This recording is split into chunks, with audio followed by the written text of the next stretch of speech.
Hey guys, Dave from Nerdarchy, for nerds by nerds, and today I am hanging out with Chris from Lasers and Liches. How are you doing today, sir? Well, thank you for having me on.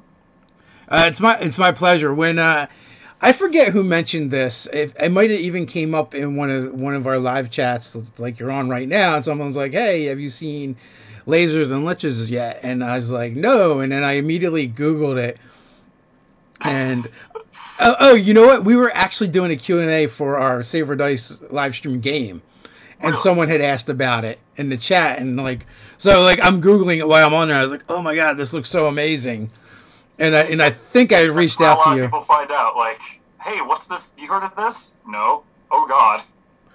And we were talking a little bit beforehand, and when you look at it, you can see it's for 5e. It's an adaptation of the rules, and there's classes and races.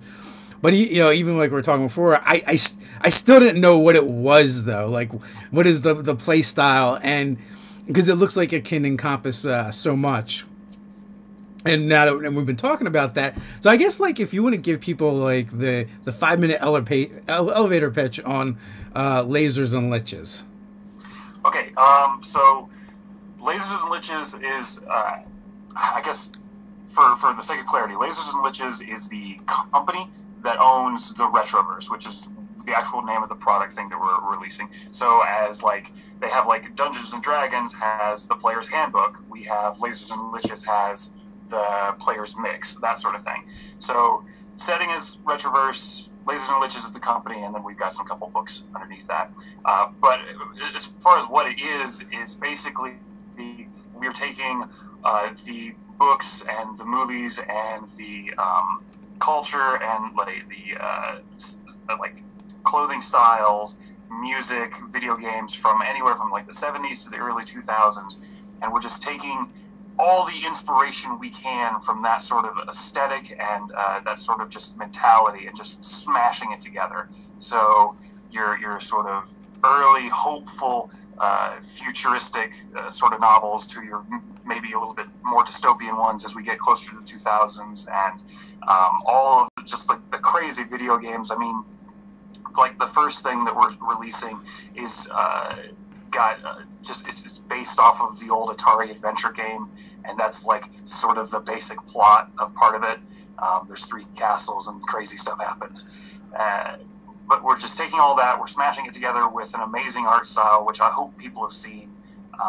With it's just tons of lasers and tons of like you talked about electric bicycles or like Tron bikes and all that stuff. We're releasing new races, classes, magic items, new rule sets, new monsters, and basically we're just trying to make a whole new universe for you to be able to play in. And the major thing about it is that we're writing the rule of cool. It's like the only hard rule that needs to be followed in any of the Retroverse stuff that we release. Listen, It's big and dumb. I'm just waiting to make my tiefling wearing parachute pants and rocking the New Yorkers in shoelaces in his sneakers and his Absolutely. It's absolutely in his something. Adidas. Yeah, and you make that whatever. So one of the classes we have, the Synth Weaver, that would do really well because their magical like focus can just be beatboxing prowess. It doesn't actually have to be like a megaphone or a guitar or a saxophone or anything. They could just be super good at beatboxing, and that's how they summon their magical powers. Which is As it should be. Or could they just use a boombox? absolutely a boombox is already written in there. A boombox is a foregone conclusion when we're talking about these bard-like people. That's super cool. So how did you come up with this idea? Where did the seed get planted? Um, so it's a happy accident is the way I like to describe it. I had gotten back on Twitter to try and promote some podcast stuff that I was doing, some D&D podcast things, and I just happened to come across Yui Sabitas, who's the artist, and you can see some of his art. The reflection's bad, but it's back there. Um, and he's just amazing. He's absolutely out of this world amazing artist. I cannot believe the stuff that he just does. It's basically magic because I will never be able to get to his skill, and he can just blow out stuff in 30 seconds that is like, this is a masterpiece. I don't know how you did this. But so he would put that stuff up on Twitter, some of his artwork, and I just started adding like flavor text to it and making little quest lines around some of this stuff. And so we went back and forth doing that for a little while because he really enjoyed it. He's a really amazing artist, but he struggles a little bit with like writing worlds and that sort of stuff. And I'm terrible at art, but can write worlds okay. So we started working together that way. And then he started working on this piece that was like a Dragonborn paladin, but in the Retroverse art style with like the, you know, heavy purples and blues and the like neon aesthetic. And I thought, that's really awesome. So we talked a little bit about that, and then he did that again with a laser dragon, which is like sort of the poster child of a bunch of our stuff right now. And so I decided I was going to write just a few tweets worth of a world here. And someone went, I can't remember who it was on Twitter. They're just like, so where can I buy this? Are you guys making this? Is this a product we can buy? And so I messaged you East, and I was like, so I guess we work together now. We need to start working on this thing. And that's how it happened. Like, it's literally like we started, he put up a cool picture, and then we talked on Twitter a bunch, and we both have a very, like, our personalities are pretty close. We're very supportive of one another. We became extremely fast friends. And yeah, we've just been working on it, throwing ideas at each other. He's got a file in our shared file that's just Luis's crazy ideas, and I'll just go in there and just mine stuff from time to time because he's amazing. He's got this just wonderful imagination that when we both combine our powers, we become a Voltron of creativity. So essentially, you guys got shipped on Twitter, and now you guys are going to make the thing. Yeah, basically, it just sort of happened. It was a weird, I don't know, like happenstance, but here we are. Suddenly, people are really down on the thing that we're making, and a lot of that has to do with, again, Luis and his amazing art. Like, it's eye catching. Like, as soon as you see it, you're like, well, what is this thing? I probably need to know about this thing, because as much as I would love people to react that way to my writing, words don't usually catch attention as much as neon dragons do. Neon dragons are pretty badass. You know, you look at a neon dragon, you think, that's pretty cool, right? I need to look into this. So you guys are looking to launch the Kickstarter in the near future. You guys have a date in mind? April 10th. That is the tentative date. If everything goes according to plan, that's when we'll be doing it. I don't think there's any other big Kickstarters around that time. I won't have to compete with Matt Colville, so it should do all right at that point in time. But that gives us about a month or so away, just a little over from being able to launch that. Yeah, let Matt's end. Let people get a couple paychecks under their belt between Kickstarters. Exactly. You just save up your money. Come on, help me out here, bro. Joe Fisher asked, do they get lightsabers when in space? I don't think you can actually get a lightsaber unless you want Lucasfilms come looking for you. Maybe a laser sword. You could get a laser scimitar if you wanted. Yeah, I've written a little bit into. I've got like just an item list of things that I haven't really defined quite yet, and definitely laser swords is on there. What is that? What is that thing that's definitely not a beholder? Over on the website. The thing that's legally not a beholder because of the system reference document. A beholder. I don't know exactly how to pronounce it because it's B3HLDR. But it's absolutely not a beholder, but it's definitely inspired by the beholder, which is 100% the copyright of Wizards of the Coast. So does the game world, does it take place in cyberspace or actual space? So we've been working to try and not clearly define some of that, and I've written into like even the mechanics and lore and that sort of thing. That, for example, there's a mechanic called corruption, and it affects your code, but that doesn't necessarily mean like a digital code. It could also mean your genetic code, your spiritual code, whatever creates you and keeps you together is what it starts to affect.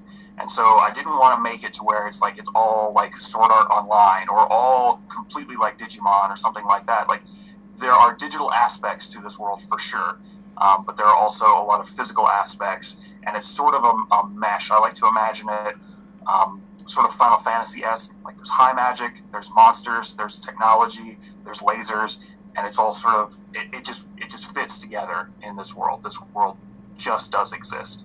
In the original incarnation, I'd had it to where it was I'd written it sort of like Sword Art Online, like you're in a world and then you go to a digital world and there's all this stuff, and I just felt like it didn't fit, like it was too constrained for what people might want to do. And yeah, it made it a very defined thing, which was helpful, but at the same time, it was, I feel like, almost a little bit lazy, and it just wasn't original and fun. Like it was, sure it was defined, but was it fun? I don't think so.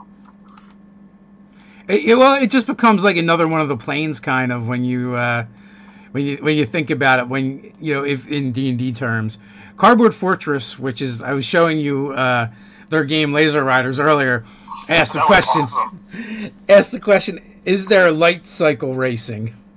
Not yet. Is the answer to that question. Like, probably, but not yet. So, have you done anything with vehicles, or is that? So, vehicles are tough, right? Because as soon as you start introducing too much, it becomes a very different thing. And again, I'm going to go back to like the Final Fantasy analogy. Like they have a bunch of vehicles in those games, but very rarely do you ever end up in anything other than like an airship. You as the most powerful beings in the world eventually are usually just walking around. So as much as I do want to have some vehicles and everything, but I don't want to.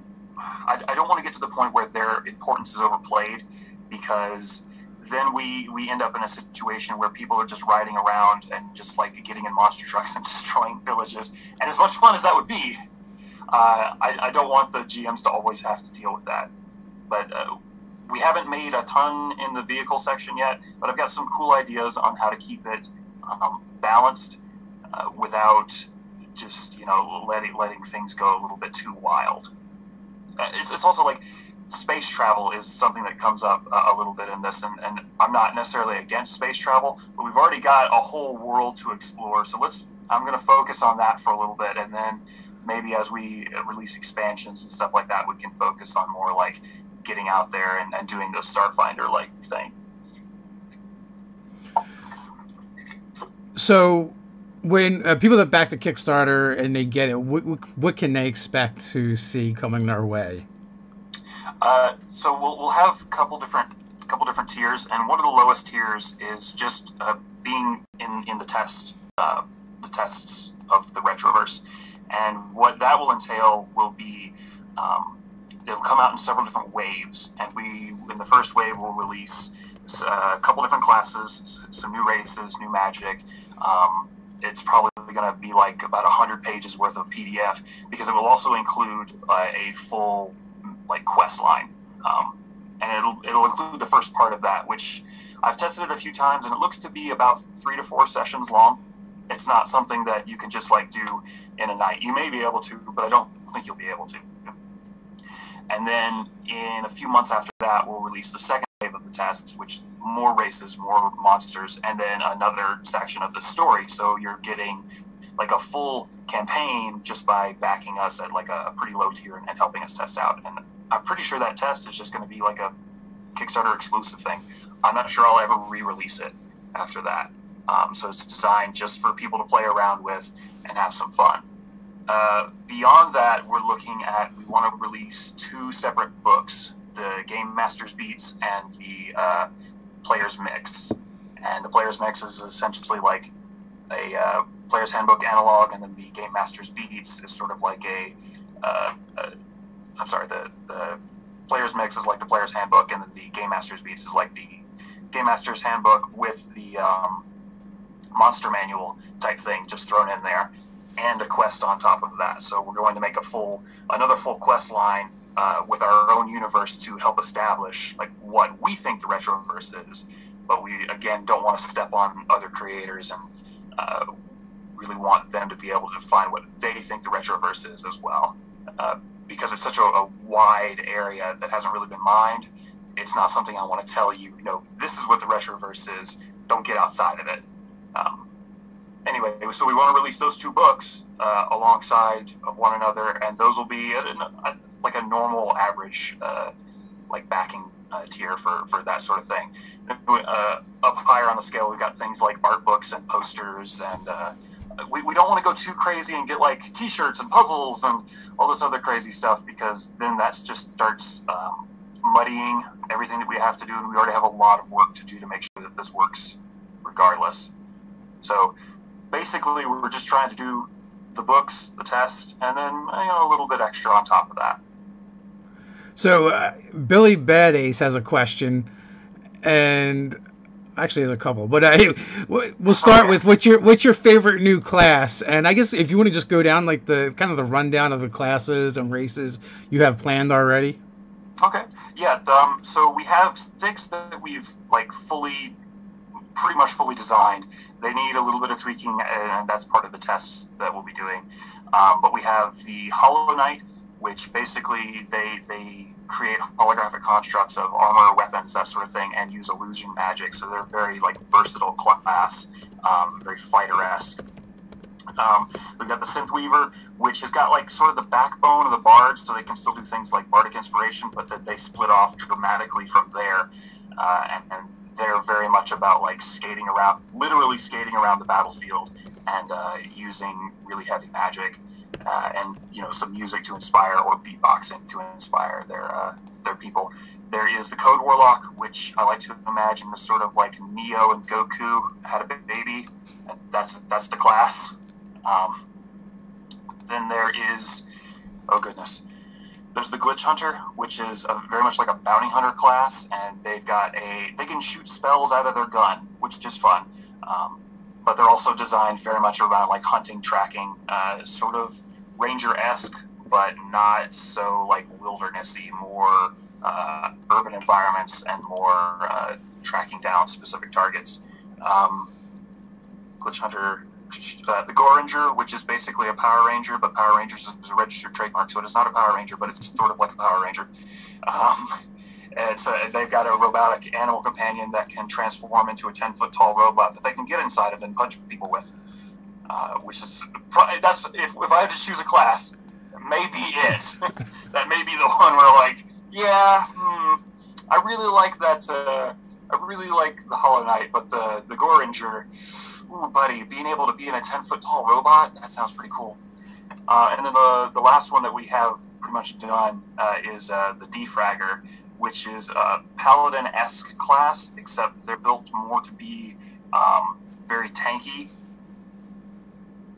and their arms out of their back, and do that for a little while, and so they can wield like a great sword and a short sword, and then like a shield up here, and it was a real challenge making that not completely break the game, having an extra set of arms.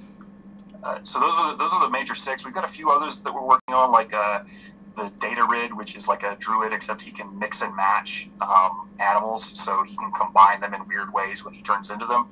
And then there is the, what do we call it?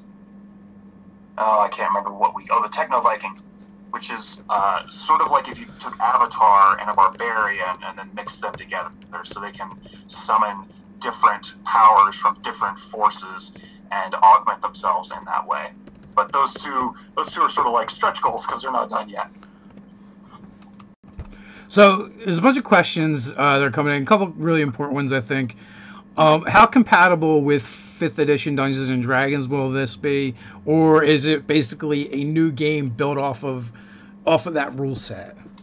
It is absolutely 100% compatible with the 5e rule set. I'm using the systems reference document as a backbone for a bunch of this stuff, And I do not want to get to the point where these two things cannot cohabitate. So if you are playing your Lord of the Rings style game with just, a little bit of magic, a little bit of this and that, you could 100% throw in the Defragger or the Hollow Knight, and it maybe wouldn't make sense story-wise, but that character could play in that world with no problems.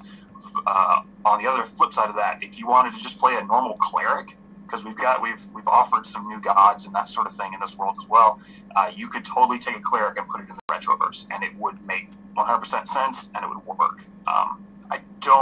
I don't want to separate these things because there's so much cool stuff out there, and I really don't want to break like your homebrew stuff either. Like if you've made it balanced for 5th edition, it should be able to work balanced in the Retroverse as well.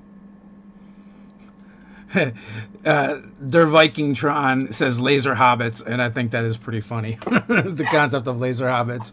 So why not? So it sounds like you've worked really hard to make sure that this can integrate with a regular 5e campaign, or you can take elements from that regular campaign and work it into that. How challenging was that to do? Extremely. I don't sleep a whole lot because of this thing, and I've spent many hours just sort of looking at my text document and saying, like, no, that's broken. I've got to fix that. And I'll have like notes that I'll just write on my arm. You can see I've got a little bit here where I'm thinking about it at work or something like that. Like, oh, no, I broke that thing. I've got to go back and fix that thing. 5th edition is great. I love 5th edition because it is so adaptable, and it's very easy for people to get into. I feel like the rule set is as streamlined as maybe it's ever been, and that's awesome. So it's been easier than I'd say trying to put it into like 3rd or 2nd edition or something like that, for sure. But it definitely has been a challenge, man. I'm not gonna lie, it's taken a lot of time just to make sure that nothing breaks. And I'm sure as soon as we do put out the test stuff, people are going to break it in ways I never assumed would happen. I can agree with that. Carbon Fortress says Glambarian, which sounds awesome. And yeah, we've got some of the backgrounds deal with glamour and being a rock star and that sort of thing. I think you'll be happy. You'd be part of a crew, a dance crew. You could be. You definitely could be. Like, I would love for them to just make a band. And you're like, not all of you play music, but some of you play music by the screams of your enemies, and that's how your barbarian is part of it. I want to have a party that just drags around cardboard with them, and just challenges people to dance offs. You absolutely could. Like, there's no reason that you couldn't do that. Through the Frame asks a question, the spells are going to be tech-based or something like the Force? Both. So we've got a bunch of different like spells that we're working on, and it depends on what you're doing. Like some of them, just like in 5th edition, like you may get your spells from your god, or you may get your spells from arcane knowledge or some sort of patron that just bestows it upon you. The Synthweaver, I think, is my favorite description for spells. The Synthweaver pulls spells from in between the beats of the world. So the world has its own beat and rhythm that it goes to, and in between those beats and those spaces, it's able to pull magic out of, which means that it can do some pretty cool magic, but at the same time, it can't do ritual stuff because that magic will be gone by the time they're able to finish the ritual. And they don't always pull out the magic that they intended. From time to time, they pull out something else and accidentally end up using that, which is a fun like role play opportunity, I feel like. But the magic is all over the place. Like, we've got some cool stuff that's like it's very technologically based, but there's also stuff that's like steeped in mysticism as well. The Cardboard Fortress, no, laser monk. You could totally have a laser monk. We're designing some weapons. I mean, like, there's nothing saying that you couldn't have like laser knuckles. Why not? At first I heard laser breasts, and I'm like, that's just weird. I mean, you could. We do have holographic characters, so. So, it totally derailed my own train of thought with that. Sorry.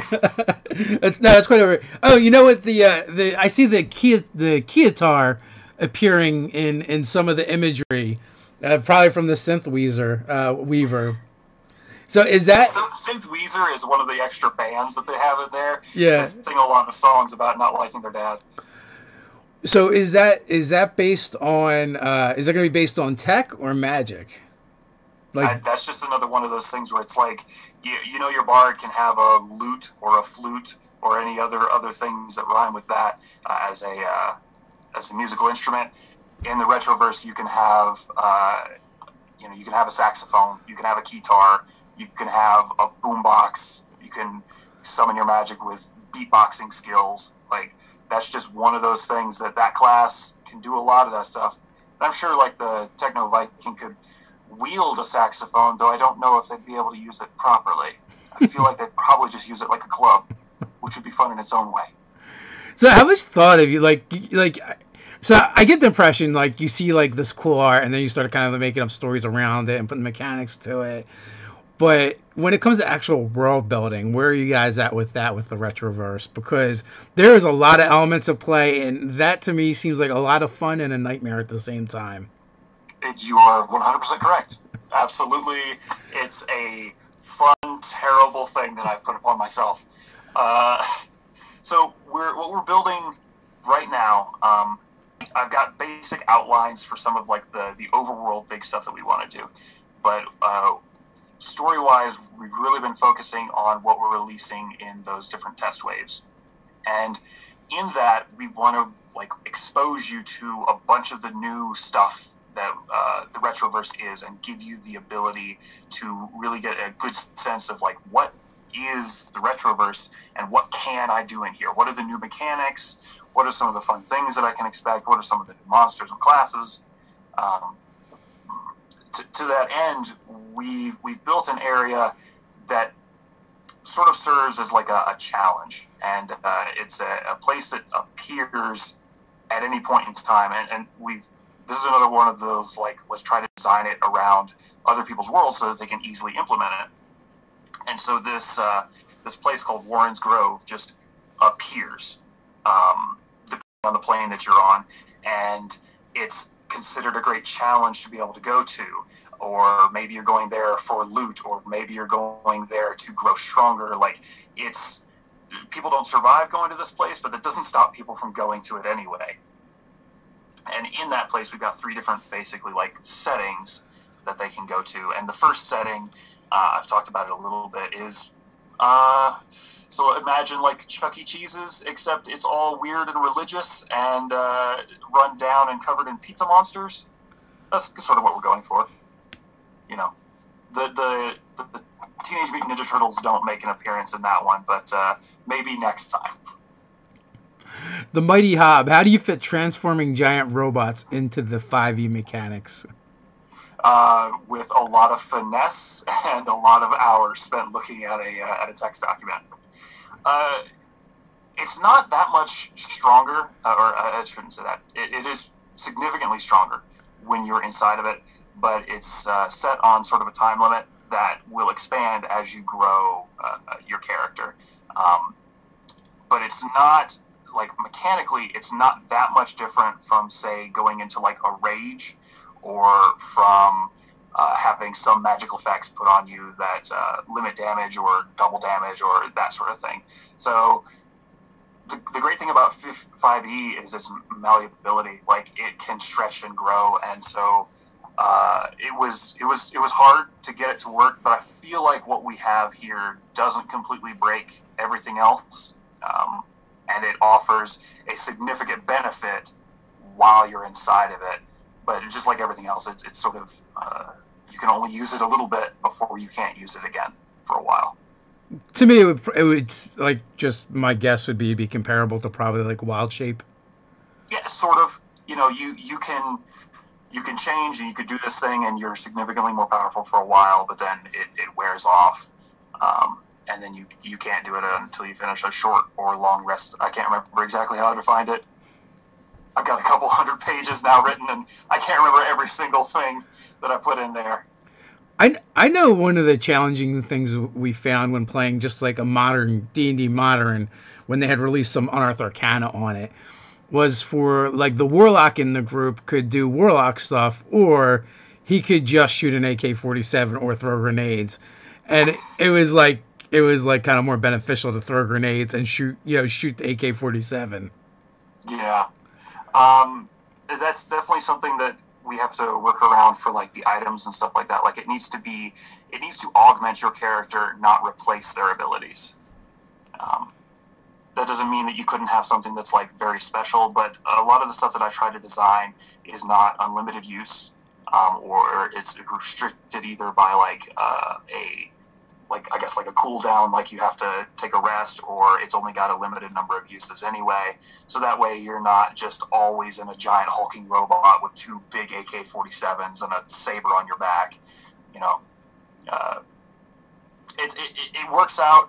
But I see what you're saying. Like, you don't want to just let the players have these unlimited resources that are more effective than their actual magical powers. Because if you're playing a warlock, you want to play a warlock, right? You don't want to play, I'm just a dude with a gun.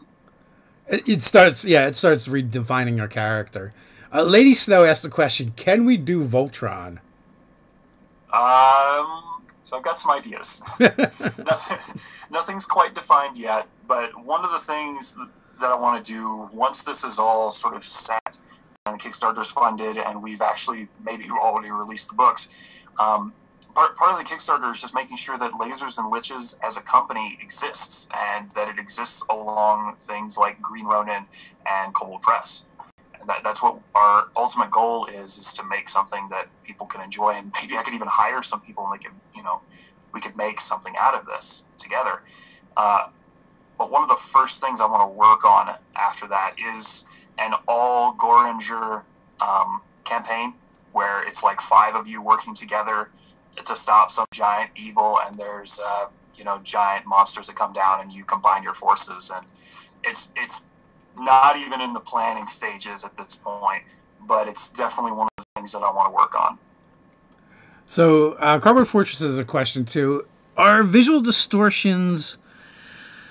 I have this combined chat, and it's just distorting a little bit of what the very last comment. But I think he's asking if you're going to add like visual distortions as and errors as conditions.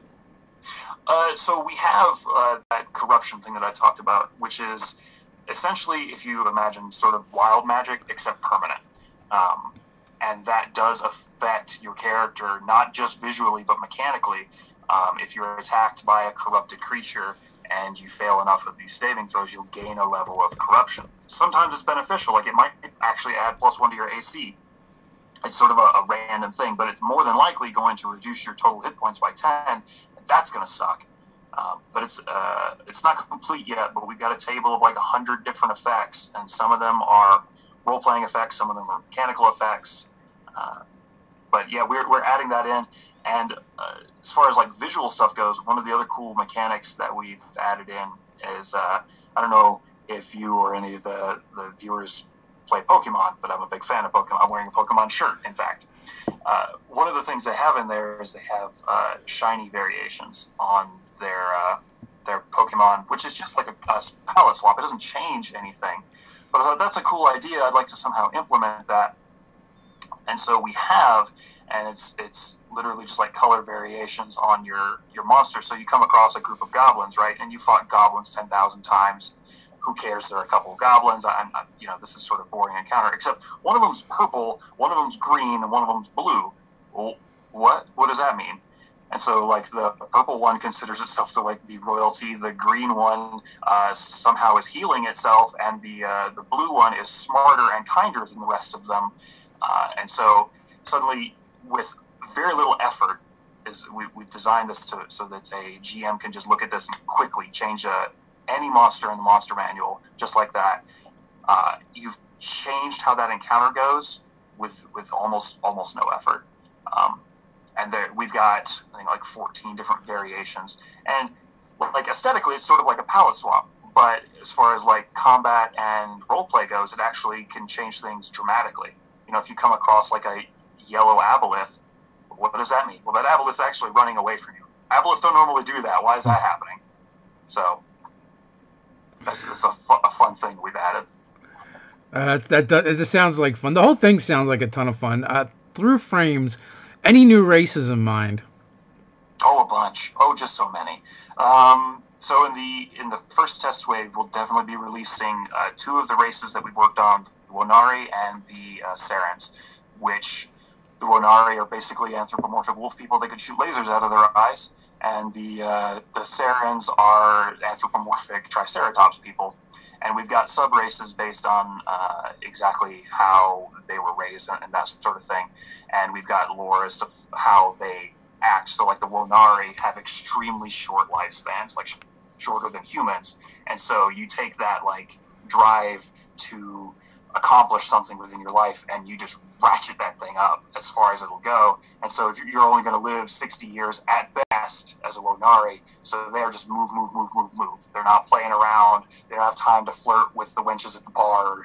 Like, they want to go, which is I feel like offers some new twists on what you want to accomplish as a PC. Whereas the Sarans are more, you take like your code of the samurai and that sort of thing, and then we've worked that the spiritualism and the clan family in it's tied into what they are a lot. On top of that, we're trying to look at some of the original races and tweak them a bit. So we've got 4 variations of Dragonborn, for example, that we're releasing. They've got some new like breath weapons and abilities that you can add on top, because we don't want to just add just our own stuff. We also want to tweak a bunch of the stuff. So that's like the shiny variations is an example of that as well, where we're taking the stuff that you already have, let's tweak it, let's have some fun with it. Lady Snow says you need a Thundercats race, but I think that's basically the Tabaxi, Yeah, I don't want to go in too far. But we're trying to be very original as best we can. I mean, I know that like a anthropomorphic wolf is not the most original thing in the world, but it's also something that you can't really get a whole lot elsewhere. But there's no reason you can't play as a skeleton. We've got some races that are designed around just like and sub races around playing a skeleton. There's no reason you can't be like a wasp person. I thought that was a cool thing. Let's see if we can work that in.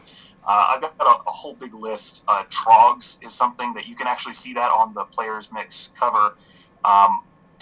They call them swamp dwarves, and they're tiny. Well, not tiny. They're small guys that are toad frog-like people, and their whole hierarchy is based off of who they can eat.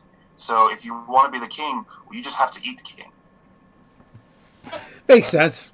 Yeah, and to them it does. So you're like, well, the sheriff's not going to pay us our due. Well, what are we going to do? Well, I'm going to go in and eat the sheriff. You can't just eat the sheriff. Balderdash, you know nothing of my people. I can't eat the sheriff. 3.14159 possible Tarrasque reskins. I've thought about some kaiju. I want to put some kaiju in there for sure. I mean, like, the Tarrasque exists for its own purposes, and that's cool. And so I'm not going to touch that a whole lot. But if we're going to make some kaiju, I'm a big fan of the old Toho movies, so there's no reason we couldn't have like a Rodan alike. There's no reason we couldn't have a Godzilla alike. I just finished watching Shin Godzilla the other day, and I couldn't have loved that movie any more if I tried. So we're definitely going to have something like that in there. We need more kaiju just in general in the role-playing space. There's not nearly enough kaiju. Saturdays used to be like the best. You had cartoons in the morning, then you had like wrestling later in the day. Absolutely. And then you had Kung Fu theater, and you also had monster movies, and it was all the giant monsters. It was Gamera and King Kong and Godzilla. Yes. Mechagodzilla. Mechagodzilla, please come back to us. Yeah, so it's like I kind of miss that stuff.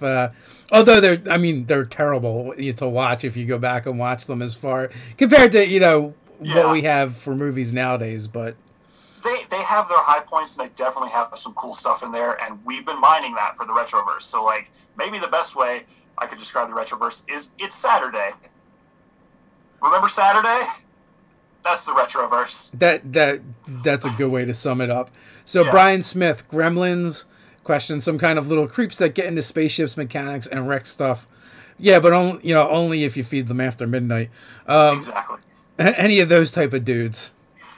We've got it written down as just like an idea somewhere. Like it's in there. I haven't fully defined it yet, but I super like the idea of a gremlin-like creature that can spawn its own spawn. I may not make it to where it's exactly like a gremlin because that's copyright, but there's no reason that you couldn't have a sort of goblin-esque character that can absorb different materials maybe and become something else, and that could be a whole campaign right there. Yeah, there's definitely some room for that. It would be a lot of fun. So, what were some of like the key points that like you just knew had to go into this?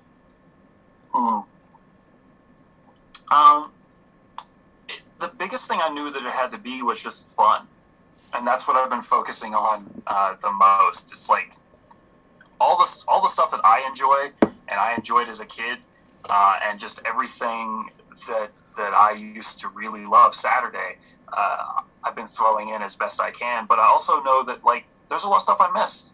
I'm only one person. I didn't get all of the cultural stuff. Honestly, I wasn't even alive during most of the 80s. I didn't exist. So I've got to go back and I've got to look at a bunch of that stuff and see what were some of the favorite things that people really enjoyed. What was some of the best animation? What was some of the best books? Some of the best music? And throw that all in there. I don't think there's any one thing that I knew that had to be in there, but all of it has to be fun.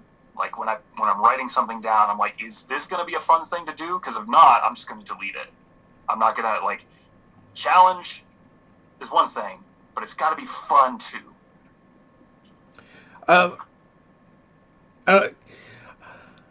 Your partner in this, where does he take if you know, where does he take his like greatest inspiration for his art style from? I mean, to me, like you mentioned like a handful of different decades, but like the art itself just screams 80s.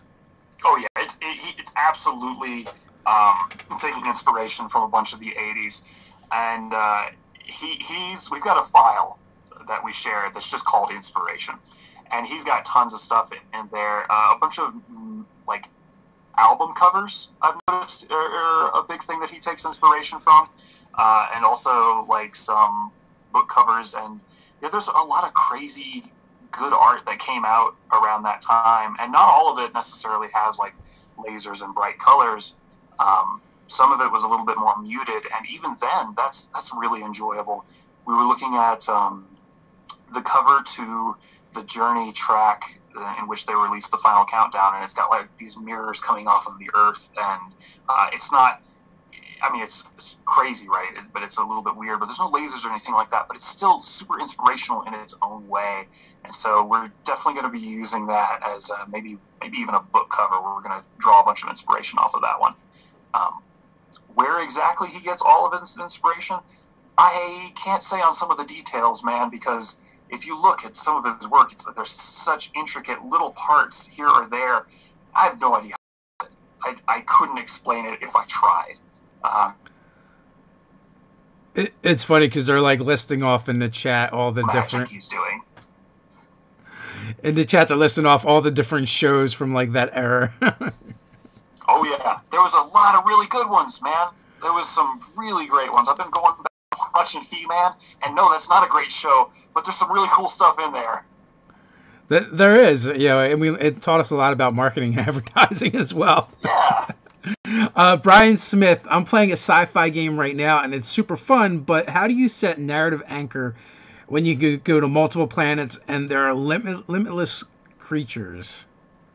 So that's part of the reason that right now we're focusing just on sort of the area that we set as like the Retroverse, and not necessarily getting like space travel and that sort of thing.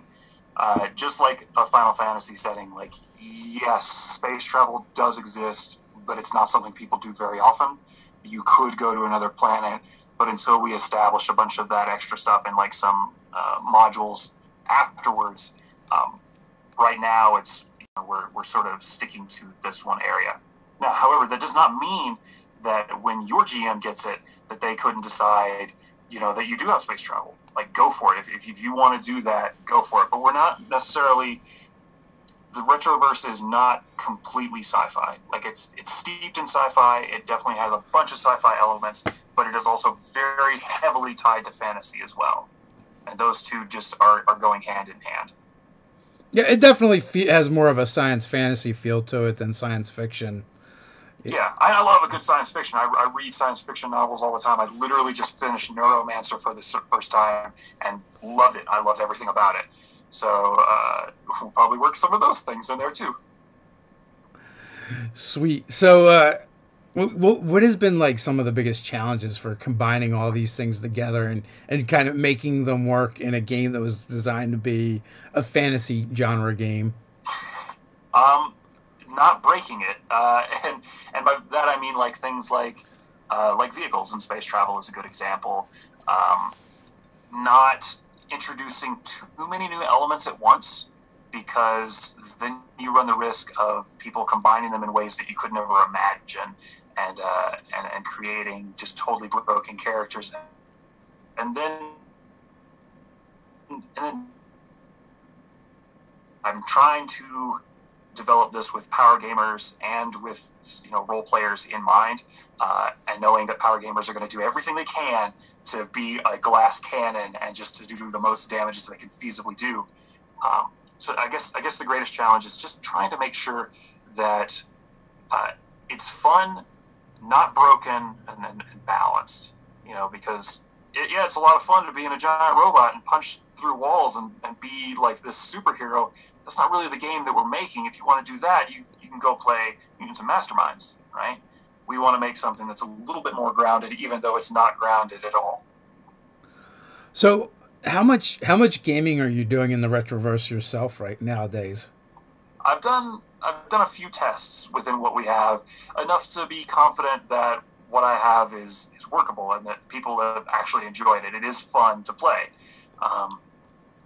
But actually, I've had to take a step back from both the game. I normally would run a game every other week, and then I would play in a game on the off weeks of that, because I've got job, wife, kids, this. I've got a lot going on, so I don't have all the time, as much time as I'd love to be able to do this sort of thing. But I had to take a step back from that recently just to focus on this. This is taking a lot.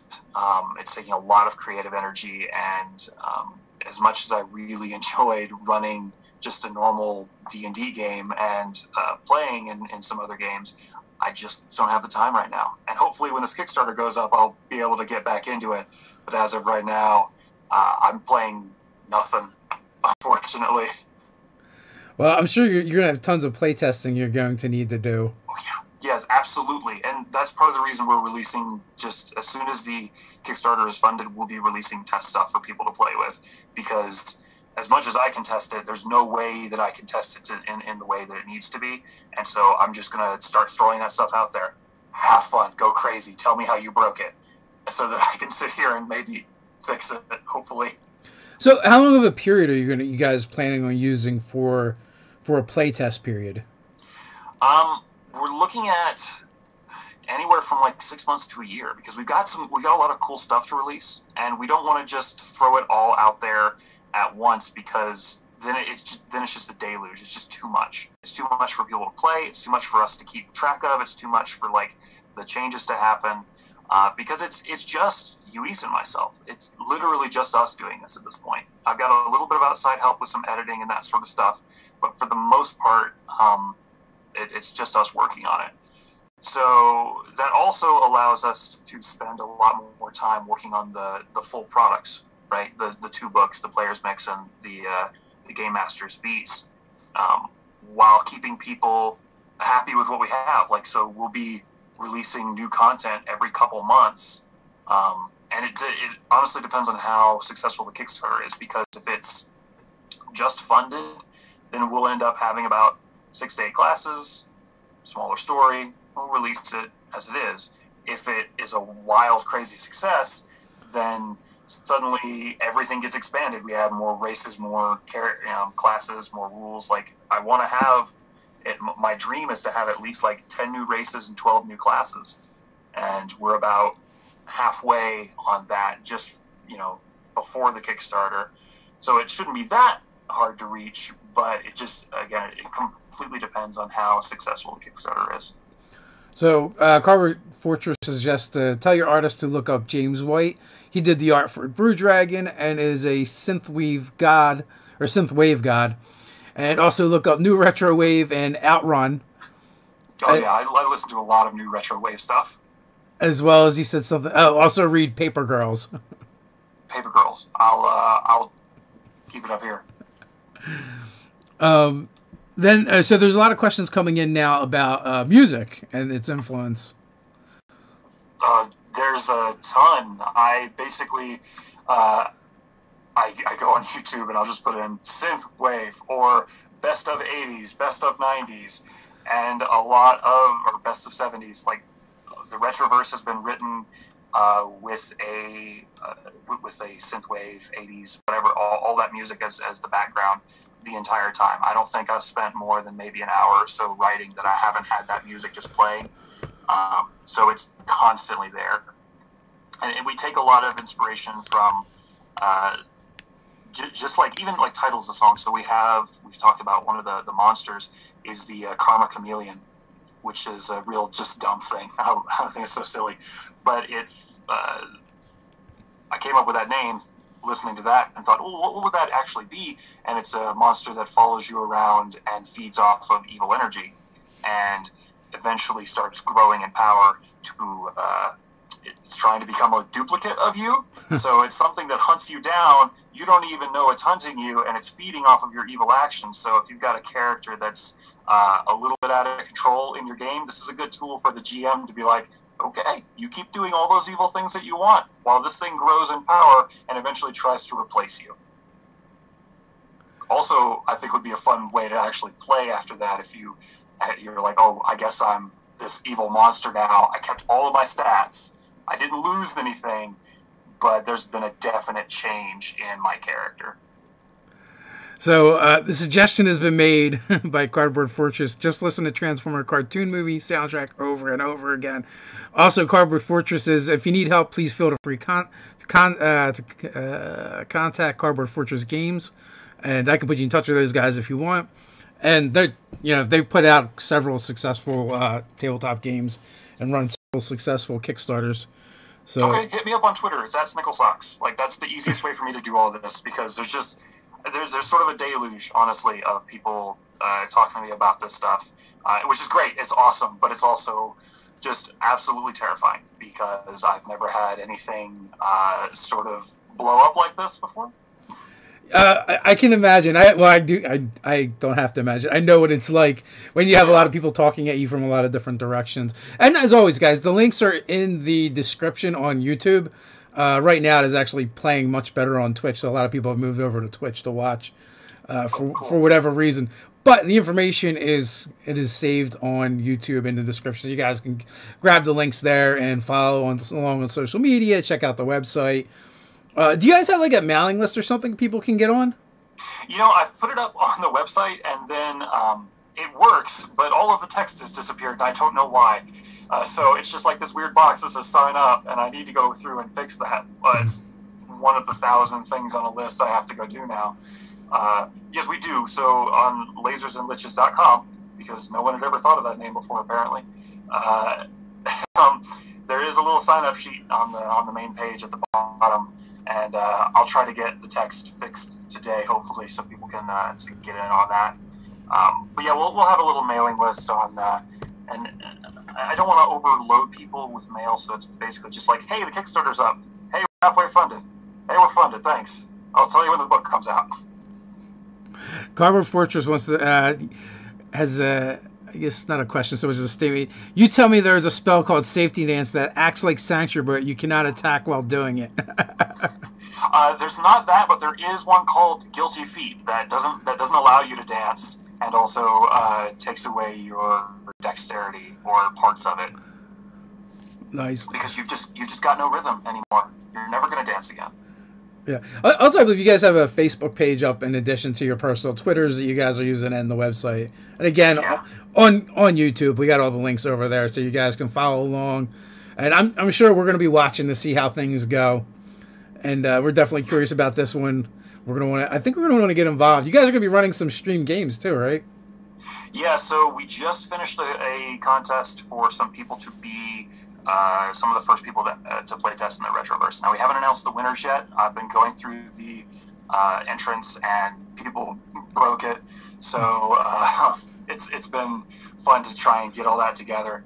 And I think we'll be announcing the winners maybe even later today if everything goes right.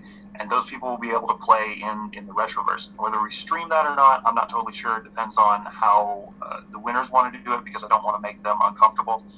But I've been talking a little bit with some other streaming people, and I wanted to get together like the leaders of each stream, and we'll all play together so that it's some great cross-promotion for them, and it's some great cross-promotion for us.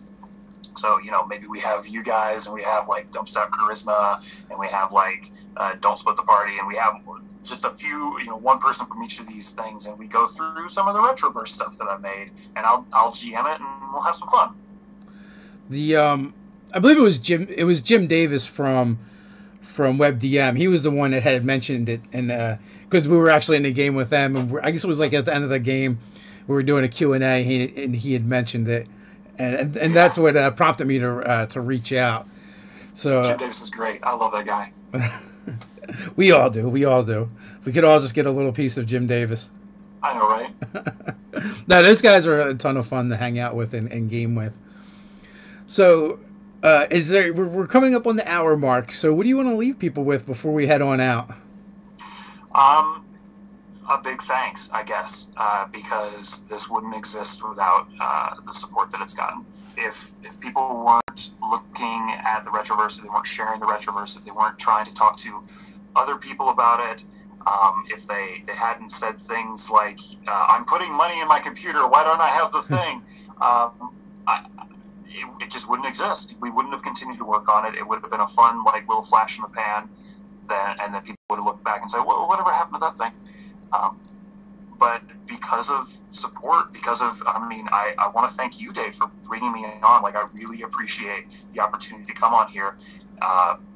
You are directly helping make the Retroverse by having me here, and everybody that spreads the word and lets everybody know. Like, what I want to leave them with is just a heartfelt thank you. I cannot express how amazing it is to hear from all of you. And to hear that you like what we're doing. Luis puts up art and people are like, oh, that's crazy. But then, like, I put up some text and people are like, that's also really good. And I'm like, well, thank you. Oh, thanks. I made that. Well, so I guess that's it. Well, we want to thank you for making it, because we're excited to see what comes of it. It looks great. It looks like it's going to be a lot of fun. I know there's tons of, like, hardcore and serious gritty campaigns out there, but sometimes you just want something that's going to be fun and silly. And a little bit more lighthearted, so I'm all on board. Thanks everyone for hanging out with us today. Go over to YouTube if you're watching somewhere else, and in the description, find the links. Follow them on Twitter, on Facebook. Check out the website. And with that, guys, until next time, stay nerdy.